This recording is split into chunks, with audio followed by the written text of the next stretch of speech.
ప్రియరక్షకుడైన యేసయ్య అతి శ్రేష్టమైనటువంటి నామంలో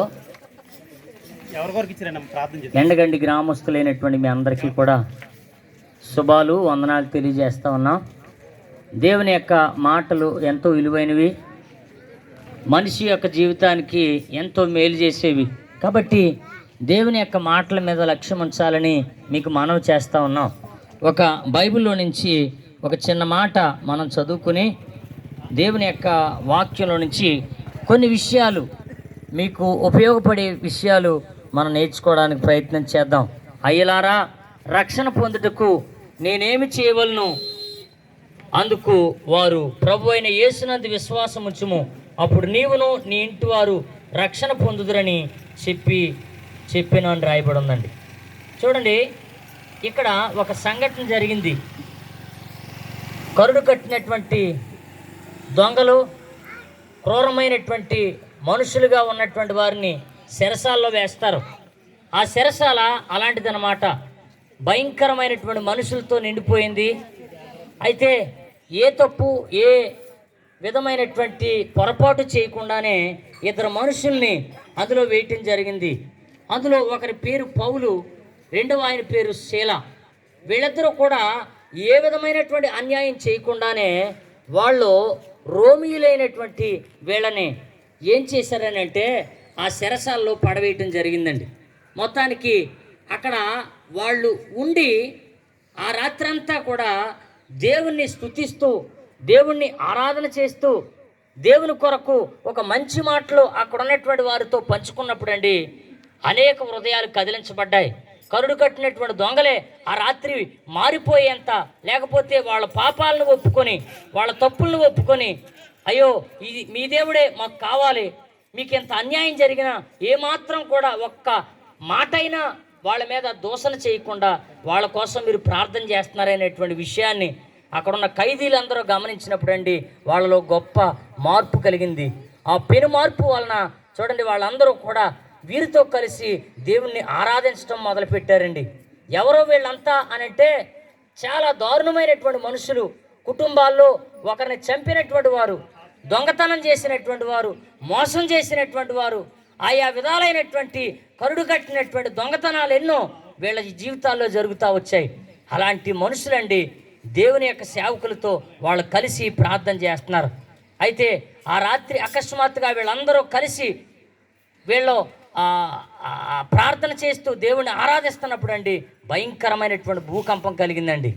ఆ భూకంపం రాగానే ఆ చెరసాల యొక్క తలుపులన్నీ తెరుచుకుపోయాయి. మొత్తానికి వాళ్ళందరూ కూడా చూడండి విడుదల పొందారు. అనగా వాళ్ళకి బిగించినటువంటి బొండలన్నీ, అనగా వాళ్ళకి బిగించినటువంటి సంఖ్యలన్నీ తెగిపోయాయి. అయితే అవన్నీ కూడా పడిపోవడం ఆ జైలు అధికారి చూశాడండి.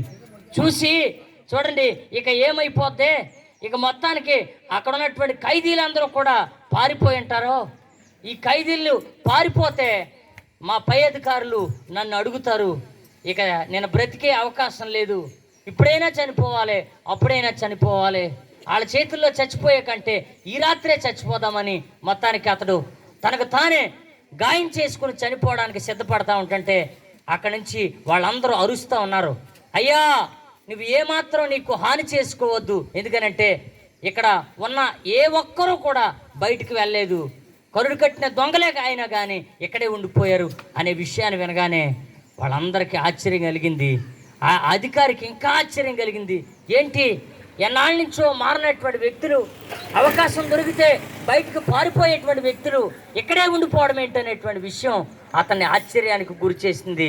వెంటనే విషయం తెలుసుకున్నారు, ఎవరి వలన ఇదంతా జరిగింది, వాళ్ళ దేవుడు ఎవరు అనేటువంటి విషయాన్ని గ్రహించిన తర్వాత వాళ్ళకు అనిపించింది, ఇలాంటి దేవుణ్ణే నమ్ముకుంటే ఇలాంటి దేవుణ్ణే మా రక్షకుడిగా అంగీకరించాలనేటువంటి విషయాన్ని వాళ్ళ హృదయంలో ఆలోచించుకునండి. ఆ వ్యక్తి అంటున్నాడు, అయ్యలారా రక్షణ పొందాలంటే మేమేం చేయాలి అని ఆ ప్రశ్న అడుగుతున్నాడు. అవునండి, ఆయన చెప్పేటువంటి మాట ఏంటో తెలుసా, యేసుక్రీస్తునందు విశ్వాసం ఉంచు, అప్పుడు నీవు నీ ఇంటి వారందరూ కూడా రక్షణ పొందుతారని ఆ మాట సెలవిచ్చాడండి. కాబట్టి దేవుని బిడ్డలారా ఈ మాట చెప్తున్నాను, ఈ లోకాన్ని మార్చేది ఏదైనా ఉందనంటే అది కేవలం దేవుని మాట అండి. ఈ లోకంలో ఏ కరుడు కట్టినటువంటి మనిషినైనా ఒక గొప్ప వ్యక్తిగా మార్చేటువంటి మాట ఏదైనా ఉందనంటే చూడండి దేవుని యొక్క మాట అండి. దేవుని మాట తప్ప ఏ వ్యక్తి కూడా ఎవరిని మార్చలేడు.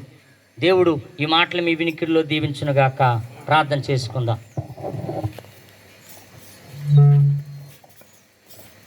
మహాపరిశుద్ధుడు అని తండ్రి, మహోన్నతుడా, సర్వోన్నతుడా, సర్వశక్తిమంతుడు అని మా తండ్రి, మీ ఘనమైన నామానికి స్తోత్రాలు, స్తుతులు, వందనాలు ప్రభువా. ఇదిగో నాయన, మరొకసారి ఈ ఎండగండి గ్రామాన్ని మీరు ప్రేమించి ప్రభువా, ఇదిగో నాయన ఈ యొక్క సాయంకాల సమయంలో ప్రభువా, నాయన నీ ప్రియపిల్లలైన మమ్మల్ని అందరినీ కూడా ఈ గ్రామానికి సువార్త ప్రకటించడానికి తీసుకొచ్చిన విధానం బట్టి నీ స్తోత్రాలు ప్రభువా. నిజమే నాయన, ఈ యొక్క నా తండ్రి ప్రభువా, గ్రామంలో నా ప్రభువా ప్రజలను దర్శించండి నాయన. పరిశుద్ధుడా నీకు స్తోత్రాలు నాయన. అయ్యా, ఎవరు ఏ బంధకాల చేత బంధించబడి ఉన్నారో ప్రభువా ప్రతి ఒక్కరిని దర్శించండి అయ్యా. ప్రతి పాపమనే శాపమనే బంధకాల నుంచి విడిపించగలిగిన వాడు నాయన. అసమాధానం అనే బంధకాల నుంచి విడిపించగలిగిన దేవుడు నాయన. నాయన విడిపించుటకు నాయన నీవు తప్ప మరెవరూ లేరు నాయన, సమర్థులు ప్రభువా.